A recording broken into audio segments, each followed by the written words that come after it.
ये भगवान और भक्त के प्रेम की कथा है। अच्छा, अगर भगवान कहीं हारते हैं तो अपने भक्तों के बीच में हारते हैं। भगवान को गोपियों ने हर प्रकार से हराया, लेकिन और भी ऐसे स्थान है जहां भगवान इतने वाणी चतुर हैं फिर भी हार जाते हैं। बलि बाली काली निकट हरे श्याम सुजान। भगवान 3 जगह हारे। बाली के सामने प्रश्नोत्तर में हार गए, बलि के सामने हार गए और कालिया नाग के सामने हार गए। और ये तीनों भगवान के हैं, लेकिन ठाकुर जी यहाँ पे प्रश्नोत्तर जब किए इनसे तो हार गए। ऐसे वाणी चतुर ठाकुर जी जो किसी से ना हारे, तो गोपियों से तो हारते ही हारते हैं, लेकिन ठाकुर जी हमारे यहां भी हार गए। भगवान ने एक पग भूमि न देने पर बलि को प्रतिज्ञा भ्रंश रूप दोष के कारण नरक का भय दिया। बलि जी ने भगवान के श्रीमुख से ही धन से धनी बड़ा होने का निर्णय कराकर जब आत्मसमर्पण किया तो भगवान सकुचित हो गए। एकदम वाणी खत्म हो गई। भगवान इतने बड़े ज्ञानी, इतने बड़े वेदों के व्याख्या करने वाले ठाकुर जी चुप हो गए, एकदम चुप हो गए।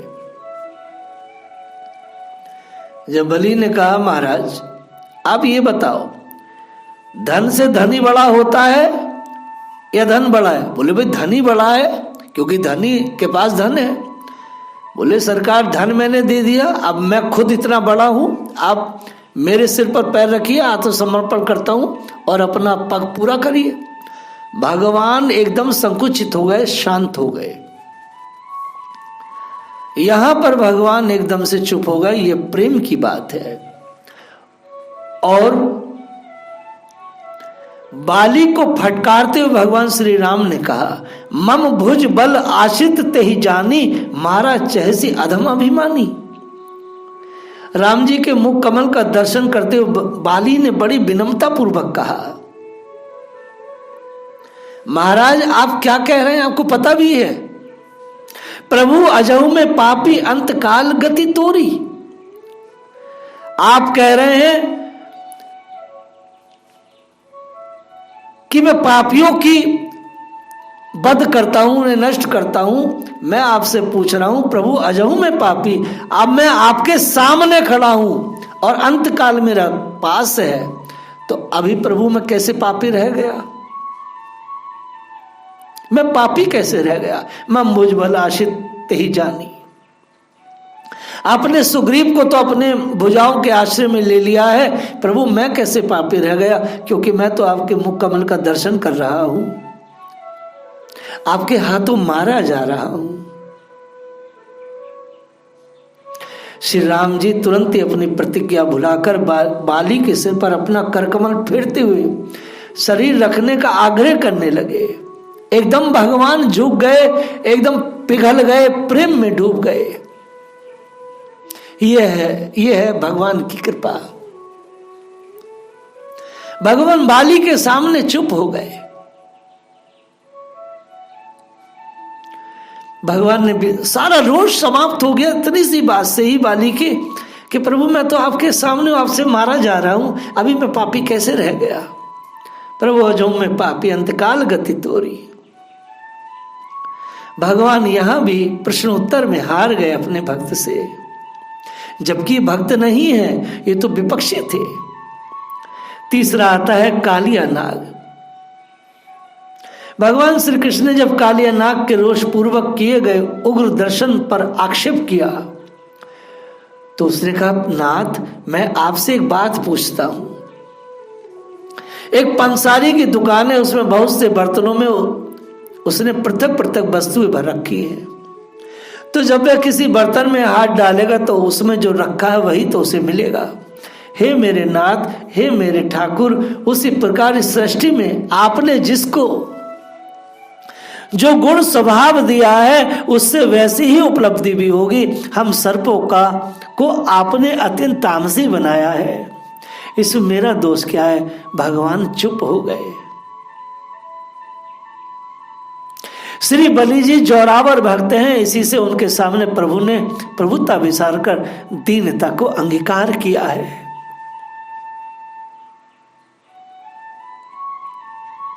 ऐसी हरि करत दास पर प्रीति, निज प्रभुता विसरी जन के बस होत सदा यह रीति। विशंभर श्रीपति त्रिभुवनपति वेद विदित ये लीख, बलि सो कछु न चली प्रभुता बरु हुए दुज मांगी भीख। भगवान प्रेम के आगे निरुत्तर हो जाते हैं। श्री बलि महाराज आत्मसमर्पण भक्ति के आचार्य हैं। इन्होंने अहमतास्पद ऐश्वर्य ममतास्पद शरीर दोनों ही भगवान को अर्पण कर दिए। आदमी को अपनी संपत्ति पर बड़ी अहमता होती है, बड़ा अहंकार होता है, ये मेरी संपत्ति है, और आदमी को अपने शरीर पर ममता होती है। इन्होंने अपना अहंकार और ममता दोनों ठाकुर जी के चरणों में अर्पित कर दी। समर्पण हो तो बलि महाराज जैसा हो, बड़ा सुंदर समर्पण। भगवान प्रेम के परवश है। राजा बलि ने बड़े प्रेम के साथ वामन भगवान को अपना सर्वस्व अर्पण कर दिया। इनका हृदय भक्ति भाव में मग्न हो गया। इन्हें अपने पिता भक्तवर प्रहलाद जी की याद आ गई कि इन्होंने कितने संकट सहे थे, अभी मेरे ऊपर वैसा एक भी संकट नहीं आया है। बलि जी अपने दादा को याद करते हैं, किस प्रकार दादा के ऊपर बड़े बड़े भयानक संकट आए थे। अभी मेरे दादाजी जैसा संकट मेरे ऊपर कोई नहीं आया। नीति का उपदेश दे देकर गुरु शुक्राचार्य भी बहकाने और समझाने लगे, ये भिक्षु ब्रह्मचारी नहीं है, तो साक्षात विष्णु है। ये विराट रूप धारण करेंगे और तुम्हारा सर्वस्व ले लेंगे। मूर्ख, जहां जीविका नष्ट हो रही हो वहां झूठ बोलने में पाप नहीं होता। ये बातें बलि की समझ में नहीं आई। तब शुक्राचार्य ने भय दिखाया कि यह तुम्हें पृथ्वी पर नहीं रहने देंगे, नरक में डाल देंगे। परंतु राजा बलि ने 3 पग पृथ्वी दान करने की प्रतिज्ञा की थी, उसी पर डटे रहे। शास्त्र कहता है जो विषम परिस्थिति में आप कर्जदार हो गए, आप बहुत कष्ट में हैं, आप बहुत दरिद्र हो गए, अगर इतनी भयानक विषमता भरी जीवन में भी जहां आपके पास एक दाना खाने को ना हो, तब भी आप अपने धर्म का पालन करते हुए टिके रहें। जो आपने संकल्प किया उस संकल्प को पूरा करने के लिए अपना सर्वस्व न्यौछावर कर दे, तो परमात्मा उसको स्वीकार करते हैं, श्रीपति बनाते हैं और भगवान उसके द्वारपाल बन जाते हैं। राजा बलि ने प्रेम भाव से परिपूर्ण पण को धारण किया था। पृथ्वी और स्वर्ग को 2 पगों में नापकर भगवान ने कहा, तीसरा पग कहां रखूं? तुमने 3 पग भूमि देने की प्रतिज्ञा की थी, वह पूरी नहीं हुई, अतः असत्य भाषण के पाप से अब तुम नरक में जाना होगा तुमको। इस प्रकार भगवान के धमकाने पर भी राजा की बुद्धि चलायमान नहीं हुई। भगवान किसको स्थायी रूप से मिलते हैं? जिसकी बुद्धि भगवान के द्वारा चलायमान होने पर भी न चलायमान हो। कमजोर लोग कहते हैं भगवान ने बहका दिया, देवताओं ने बहका दिया, पितरों ने बहका दिया, इसने बहका दिया। अरे मूर्खो, कोई नहीं बहकाता है। सच्चे और दृढ़ स्थित दृढ़ प्रज्ञ व्यक्ति को कोई भी नहीं बहका सकता, यहां तक कि कृष्ण भी नहीं बहका सकते। सबसे बड़ा उदाहरण है बलि महाराज का। स्थित प्रज्ञ व्यक्ति को उसका गुरु भी नहीं बहका सकता। शुक्राचार्य ने कितना बहकाने का प्रयास किया, बलि जी हटे नहीं। जिसने धर्म को धारण कर लिया है, जिसने ईश्वर के प्रेम को धारण कर लिया, ईश्वर के प्रेम में जिसका जीवन है, उसे परमात्मा प्रेमी भगवान भी यदि बहकावे तो बहकेगा नहीं।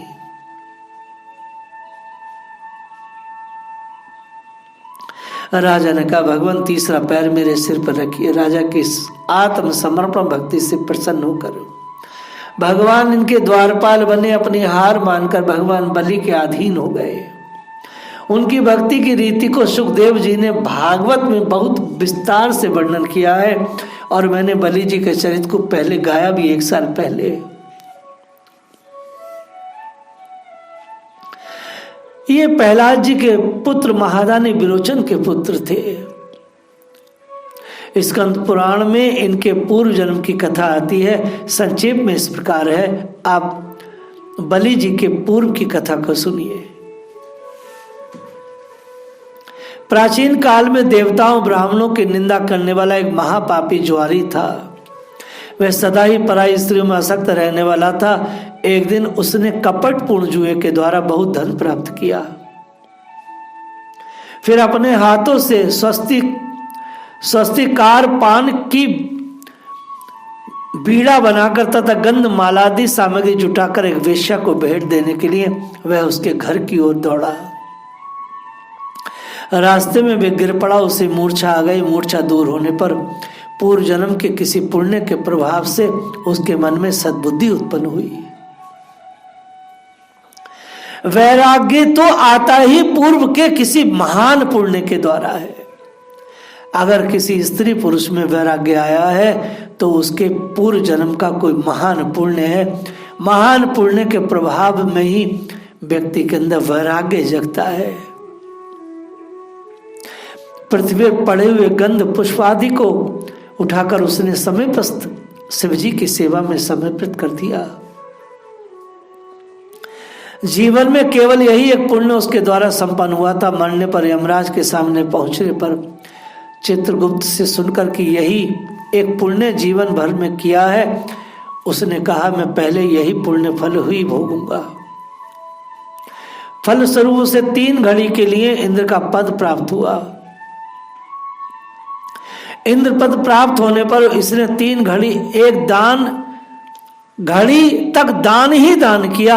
ऐरावत अगस्त्य को, उचिश्वा घोड़ा विश्वामित्र को, कामधेनु वशिष्ठ को, चिंतामणि गाला मुनि को, कल्प वृक्ष कौंडिल्य मुनि को और भगवान शंकर की प्रसन्नता के लिए अनेक प्रकार के रत्न सर्वस्व ऋषि मुनियों को दान कर दिया। 3 घड़ी बीत जाने पर वह स्वर्ग से चला आया। वही ज्वारी अपने महादान के पुण्य के बिना नरक भोगे ही विरोचन का पुत्र बलि हुआ। आहा,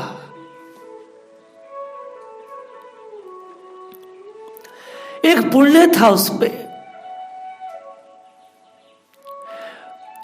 उस चतुर शिरोमणि ने कहा मैं पहले पुण्य भोगूंगा। 3 घड़ी के लिए उसको इंद्र का पद मिला। शास्त्र कहता है जीवन भी बस कुछ ही घड़ी का है। शास्त्र कहता है जीवन कुछ ही घड़ी का है। आपके पास जो कुछ भी है, योग्यता आपके पास जो कुछ है, यदि आप इसका सदुपयोग कर दें तो आपकी अवस्था ऐसी हो जाए जैसे बलि महाराज की है। 3 घड़ी में उसने स्वर्ग के भोगों को नहीं भोगा, उसने सिर्फ दान ही दान किया। 3 घड़ी तक दान किया। 1 घड़ी संभवतः 40 मिनट की होती है। 3 घड़ी तक लगातार दान करता। ऐरावत अगस्त्य को, उचिश्वा घोड़ा विश्वामित्र को, कामधेनु वशिष्ठ को। वाह वाह, 3 घड़ी तक नरक भी भोगा नहीं। विरोचन के पुत्र बलि बने। ये श्री बलि जी आत्मसमर्पण भक्ति के आचार्य हैं। शरीर के प्रति अहंकार और ऐश्वर्य जो था वो और ममता इस पर शरीर दोनों ही ठाकुर जी को अर्पण कर दिए। समर्पण तो बलि जी जैसा हो। मेरा मुझ में कुछ नहीं, जो कुछ है सो तोर, तेरा तुझको सौंपते क्या लगता मोर। श्री भरतलाल जी भी कहते संपत्ति सब रघुपति के ही, सर्वस्व दान करने वाले बिरले होते साहब, बिरले होते। रघु जी ने सर्वस्व दान कर दिया था ब्राह्मण को। अधिकारी पात्र को पाकर दाता को सर्वस्व दान की श्रद्धा होती है। जैसे विश्वामित्र जी को महाराज दशरथ जी सर्वस्व देने के लिए प्रस्तुत हो गए। मांगऊ भूमि धेनु धन कोसा, सर्वस्व देव आज सहरोसा। विश्वामित्र जी से दशरथ ने कहा है आप राम को मतलब सारा संसार ले लो, मेरा सारी भूमि ले लो, धेनु ले लो, कुछ चाहिए नहीं। दशरथ जी जानते हैं विश्वामित्र बहुत सुपात्र है। श्री बलि जी ने दवा पूर्वक सर्वस्व दिया हो सो बात नहीं है, ना तो किसी लौकिक पारलौकिक लाभ लोभ से ही अति अनुराग पूर्वक दिया है। ये उत्तम दान को विधि है। उत्तम दान की विधि क्या है? श्रद्धा से, अनुराग से, प्रेम से भर करके देना। जो अनुराग और प्रेम से भर करके दान देते हैं वही दान मनुष्य को अगले जन्म में बहुत उच्च योनि में पहुंचाता है। दबाव वाले दान का कोई रिजल्ट नहीं आता। यह उत्तम दान की विधि है। श्रद्धा पूर्वक दिया गया दान व्यर्थ होता है। अश्रद्धया हुतम दत्तम तप तप स्पर्त कृतम चेतः अशुद्ध अच्युते पार्थ न चेत तत्प्रत्यय नो। यह अश्रद्धा अति अनुराग का हेतु बताते हैं कि इन्हें उस समय अपने दादा प्रहलाद जी की याद आई।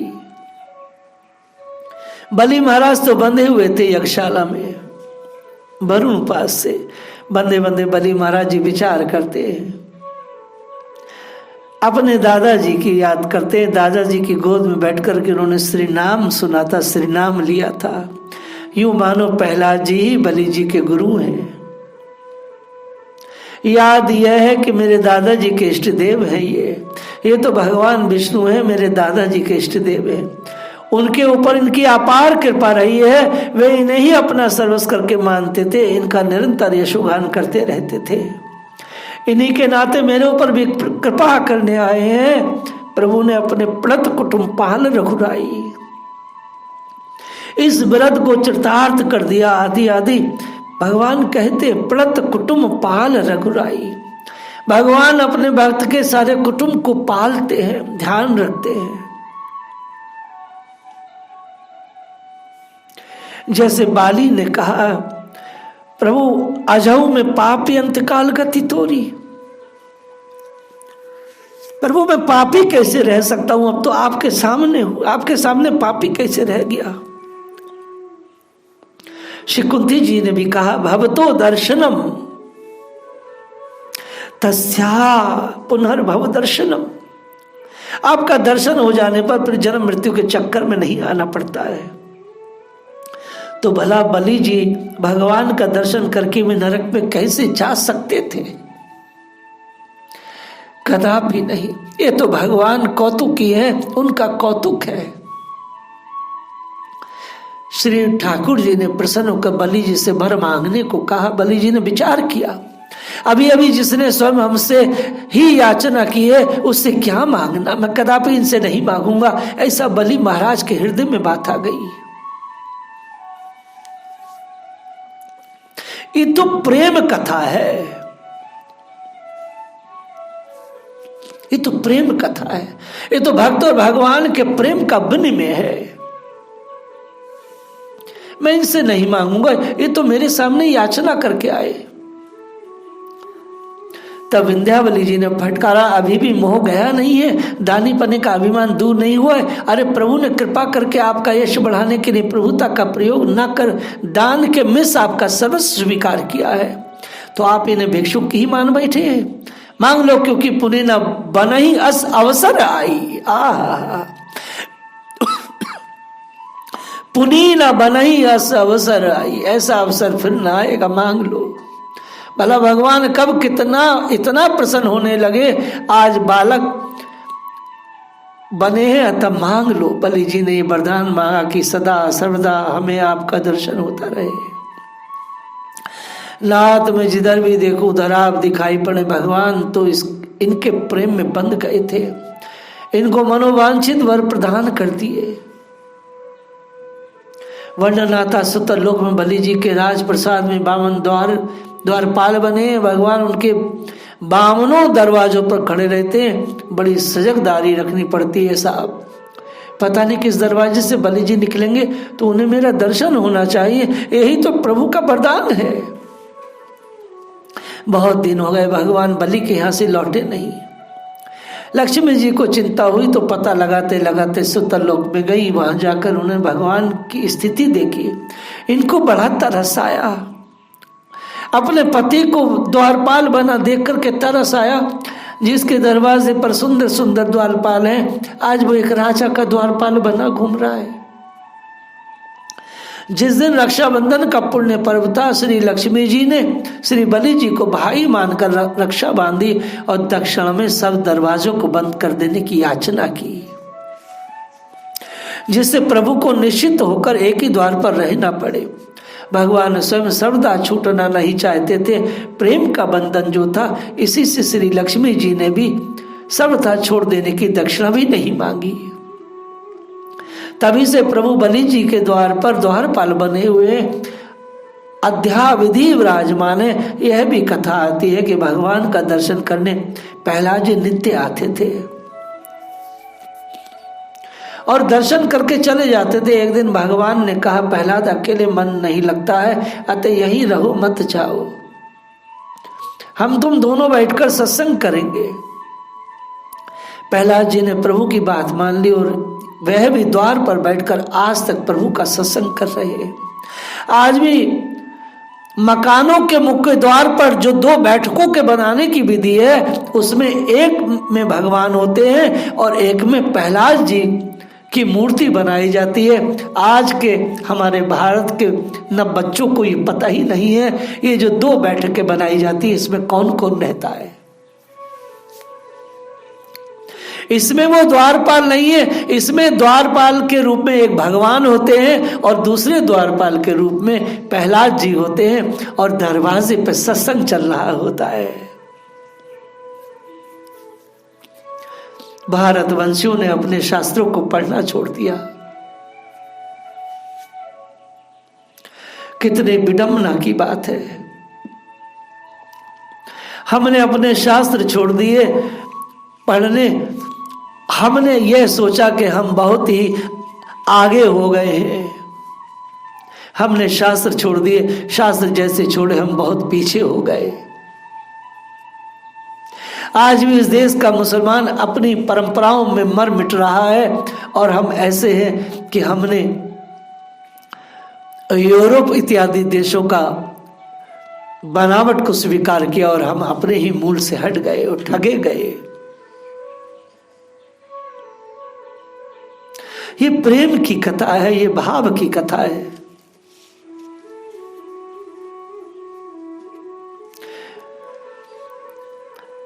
भारत का हर प्रेमी ये सोचता है उसके दरवाजे पे भगवान उसका पहरा दे। हर सत्संगी सोचता है उसके दरवाजे पर सत्संग हो। आप अपने घर के दरवाजे पर प्रहलाद जी को, ठाकुर जी को पधारो। जिसके दरवाजे पर प्रहलाद जी और बामन भगवान पधरेंगे, वहां तो सत्संग होगा, वहां तो धर्म होगा, वहां तो सत्कर्म होगा। जीव को ऐसी मनोकामना करनी चाहिए कि मेरा घर सत्संग से भर जाए, मेरा सत्य से भर जाए। जय श्री राधे।